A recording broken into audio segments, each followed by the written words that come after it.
पहुंच गए? पहली बात ये कॉम्बिनेशन एमओआई जो आप कह रही हैं ये गलत है। आज अजय आलोक जी चरवाहा विश्वविद्यालय का मजाक उड़ा ले, लेकिन चरवाहा विश्वविद्यालय किसके लिए था? ओबीसी के लिए, जिस स्कूल में नहीं पहुंच पाते थे। ठीक है कंचना, ये वोट बैंक लेकिन खड़ा एनडीए के साथ। भाई जीतन राम मांझी उस समाज के सबसे बड़े नेता के तौर पर कंसीडर किए जाते हैं, वो एनडीए के साथ खड़े हैं। कह रही जीतन राम मांझी जी सबसे बड़े नेता हैं, तो जीतन राम मांझी जी मुख्यमंत्री भी रहे हैं, क्यों नहीं मांझी समाज का उद्धार हो गया बिहार में? इतना नॉन स्टॉप जुल्म किया गया है, राजनीति के दरवाजे में अभी तक नहीं खोल पाए। भाई हम तो 10 साल से न सत्ता में हैं। अजय आलोक नैरेटिव बनाते हैं क्या आप? भाई अगर कांग्रेस पार्टी भीमराव अंबेडकर के खिलाफ चुनाव लड़ी 1952 में, तो राम राज्य परिषद भी चुनाव लड़ी, बाद में जनसंघ में विलय हो गया उस पार्टी का। मैं नैरेटिव नहीं गढ़ रहा हूँ, इतिहास के तथ्यों को आपके सामने रख रहा हूँ जो प्योर सच्चाई। नमस्कार दोस्तों, स्वागत है आपका। आप देख रहे हैं द भारत डिबेट। दोस्तों आज की डिबेट होने वाले बीजेपी के प्रवक्ता अजय आलोक, आरजेडी के प्रवक्ता कंचना यादव और न्यूज एंकर गरिमा सिंह के बीच में। दोस्तों अगर आप भी डिबेट देखना पसंद करते हैं तो सही चैनल पे आए हैं, और आपसे अनुरोध है कि वीडियो को अंत तक जरूर देखना। अगर आप चैनल पे पहली बार आए हैं या चैनल को अभी तक सब्सक्राइब नहीं किया तो चैनल को सब्सक्राइब और वीडियो को लाइक जरूर से कीजिएगा। दोस्तों डिबेट मजेदार है, मस्ती के साथ पूरा डिबेट का आनंद लीजिए। चलिए दोस्तों मेन वीडियो को स्टार्ट करते हैं। चलिए शुरू करते हैं। यादव भाई यहाँ जो राहुल गांधी कर रहे हैं स्ट्रैटेजी को अपनी पुख्ता करते दिख रहे हैं। डॉक्टर अजय आलोक एक सेकंड, आती हूँ, वापस लौटूंगी, रेस्ट एश्योर्ड वापस लौटूंगी। कंचना, राहुल गांधी भी दलित और मुसलमान और पिछड़े वोट बैंक पर निशाना साधते दिख रहे हैं। तेजस्वी यादव का तो कॉम्बिनेशन बिल्कुल अलग था, वो क्यों इधर मुसहर सम्मेलन को संबोधित करने पहुंच गए?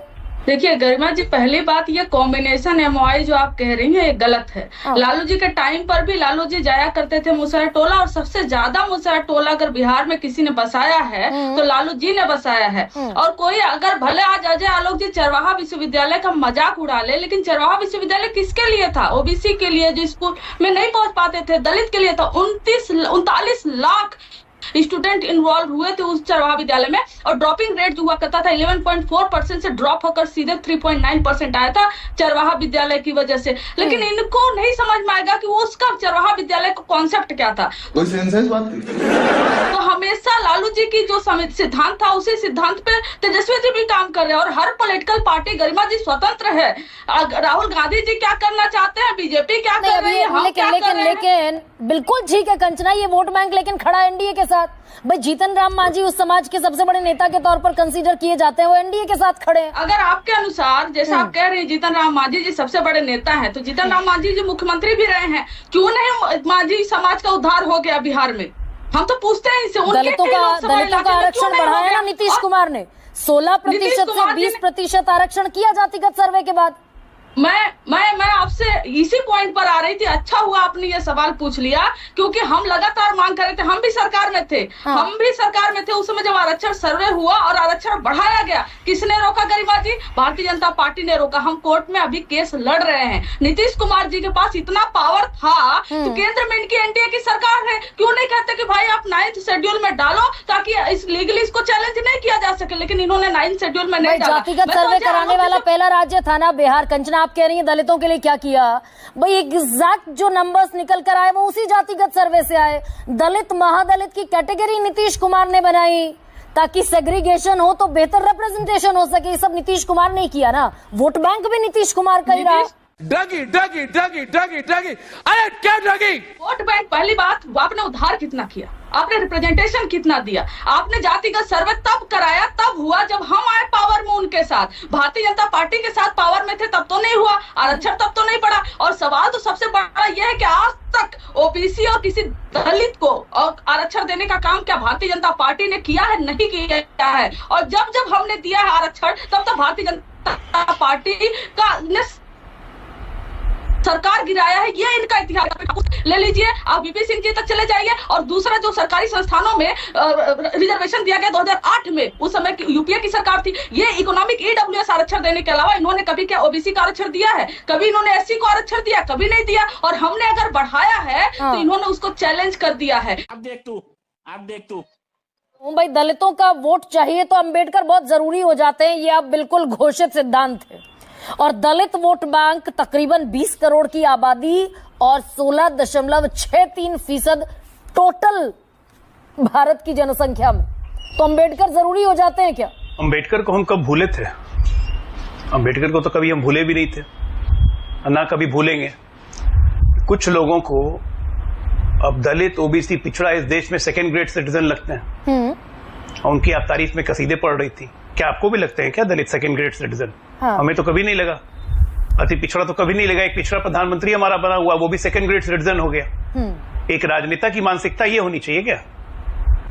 और जो लोग आज दलितों की बात कर रहे हैं, चाहे आरजेडी हो चाहे कांग्रेस पार्टी हो, चाहे जवाब देंगे लक्ष्मणपुर बाथे का जवाब देंगे। यहाँ पे जब दलित महिलाओं के स्तन काट लिए गए थे, यहाँ बथानी टोला का जवाब देंगे, बेलछी का जवाब देंगे, जिसपे इंदिरा गांधी खुद चढ़ के गई थी, हाथी पे चढ़ के गई थी मिलने के लिए, और जिसने 77 के बाद उनकी राजनीति में जान फूंक दी। इतना नॉन स्टॉप जुल्म किया गया है, राजनीति के दरवाजे में अभी तक नहीं खोल पाए। भाई हम तो 10 ही साल से न सत्ता में हैं। आपके पूर्वज, ग्रेट पूर्वज सत्ता में पिछले 70 साल से थे। किसने मना किया था आपको राजनीति का दरवाजा नहीं खोलने? 1952 में बाबा साहब अम्बेडकर को हराने के लिए नेहरू चले गए कैंपेन करने बॉम्बे में। किसको नहीं पता है ये? बाबा साहब को कभी लोकसभा देखने नहीं दिया। 50 साल लग गए बाबा साहब को इस देश में भारत रत्न मिलने में। ये बड़ा एक अजीब किस्म का अजय आलोक नैरेटिव बनाते हैं क्या आप? भाई अगर कांग्रेस पार्टी भीमराव अंबेडकर के खिलाफ चुनाव लड़ी 1952 में, तो राम राज्य परिषद भी चुनाव लड़ी, बाद में जनसंघ में विलय हो गया उस पार्टी का 1971 में। ये एक अलग नैरेटिव का पर्चा है क्या? मुंह से सुपारी निकाल के बात कर रहे बाबा। मैं नैरेटिव नहीं कर रहा हूँ। हाँ। मैं नैरेटिव नहीं कर रहा हूँ। इतिहास के तथ्यों को आपके सामने रख रहा हूँ, जो प्योर सच्चाई है। हाँ, और सच्चाई ये भी है कि एक और पार्टी बाबा साहब अम्बेडकर के खिलाफ चुनाव लड़ी और बाद में जनसंघ में विलय हो गया। आपकी एंसेस्टर पार्टी। गरिमा जी सुनिए, सिर्फ बाबा साहब के खिलाफ चुनाव लड़ने की बात नहीं है। बाबा साहब को इतिहास के पन्नों से मिटाने की भी कोशिश है। बाबा साहब को लैंड ग्रैबर कहा जाता है इन्हीं राहुल गांधी के फेवरेट पार्टी सपा के द्वारा। इसी नोएडा की धरती पे आप बैठी हुई हैं, जहां पे आजम खान ने कहा था कि बाबा साहब से बड़ा लैंड ग्रैबर कोई नहीं हुआ। इन्हीं बाबा साहब की मूर्ति तोड़ दी गई थी सपा के शासन में, कांग्रेस जब समर्थन करती थी। किसी के मुंह से कुछ नहीं निकला। कोई रिप्रेजेंटेटिव यहाँ है नहीं, और मैंने एसपी का जिक्र भी बाबा नहीं साहब किया। एक दलित चेतना है। मैं तो जिक्र इस बात का कर रही हूँ कि दलित वोट चाहिए तो अम्बेडकर जरूरी हो जाते हैं अजय आलोक। और ये तो सच है ना 2024 में? क्यों नहीं? एक मिनट, दलित आपसे छिटका, ये तो सच है। एक मिनट, दलित बिल्कुल छिटका। आपके आंकड़े बता रहे हैं कि छिटका। लेकिन हमने अपने कर्म कभी नहीं छोड़े। अगर हमने पंचतीर्थ बनवाया तो पूरी श्रद्धा के साथ। अगर बाबा साहब की एक तीर्थ हमने लंदन में जहां पे वो रहते थे, वो जगह भारत सरकार ने खरीदी, उसको स्मारक घोषित किया, तो पूरी श्रद्धा के साथ। भाई हमसे पहले कांग्रेस थी, कर सकती थी, क्यों नहीं किया? हमने तो मना नहीं किया था, गरिमा सिंह ने भी नहीं मना किया होगा। नहीं करना चाहते थे ना, क्योंकि इनके लिए सामाजिक और सोशल प्रतिबिंब स्थापित करना सिर्फ गांधियों का जरूरी है। राजीव गांधी को कभी नहीं भूले। तो 46 से घटकर ये 29 पर क्यों आ गई भारतीय जनता पार्टी? सिर्फ गांधी परिवार को एस्टैब्लिश करना था। दलितों का एक मुश्त वोट मिला बीजेपी को, ये मैंने खुद कहा कि मायावती से शिफ्ट हुआ दलित वोटर और बीजेपी के पाले में गया। ये 40 से घटकर 29 क्यों रह गई सीटें? अभी भी 46 से घट के 29 रह गई, लेकिन अभी भी सबसे ज्यादा वही कह रहा हूँ, 46 MP से घट के 29 रह गई, लेकिन अभी भी हमारे दल में ही सबसे ज्यादा दलित सांसद हैं। हम घटे इसलिए, आपको भी पता है, एक फर्जी नैरेटिव चलाया गया कि मोदी 400 जीत जाएंगे तो संविधान बदल देंगे, आरक्षण खत्म हो जाएगा। ये फर्जी नैरेटिव के जाल में आ गए। लेकिन चुनाव के तुरंत बाद 3 महीनों के अंदर लोगों ने देख लिया कि क्या होने वाला, और उसके बाद के नतीजे आप देखिए। चाहे वो हरियाणा का चुनाव हो, चाहे वो दिल्ली का चुनाव हो, चाहे वो आपको महाराष्ट्र का चुनाव हो, एक तरफा दलित वोट बीजेपी को मिला। क्योंकि फर्जी नैरेटिव अजय जिसको आप कह देते हैं डॉक्टर अजय, काट की हांडी बार चढ़ती नहीं है। एक बार चढ़ गई, बिल्कुल ठीक बात है, लेकिन जिसे एक बात और आपको बताया, मैं आपके साथ खड़ी हूँ इस मामले पर। काट की हांडी बार नहीं चढ़ती, लेकिन जिसे आप फर्जी नैरेटिव कहते हैं, फिर अपने नेताओं को आपने कोई शोकॉज नोटिस जारी किया क्या? नहीं। दोस्तों वीडियो को अंत तक देखने के लिए धन्यवाद। आज का ये डिबेट शो आप लोग को कैसा लगा, आप लोग कमेंट सेक्शन में अपनी राय जरूर दे सकते हैं। अगर आप चैनल पे पहली बार आए या चैनल को अभी तक सब्सक्राइब नहीं किया तो चैनल को सब्सक्राइब और वीडियो को लाइक जरूर से कीजिएगा। चलिए दोस्तों, मिलते हैं और शानदार डिबेट में, तब तक के लिए जय हिंद, जय भारत, वंदे मातरम।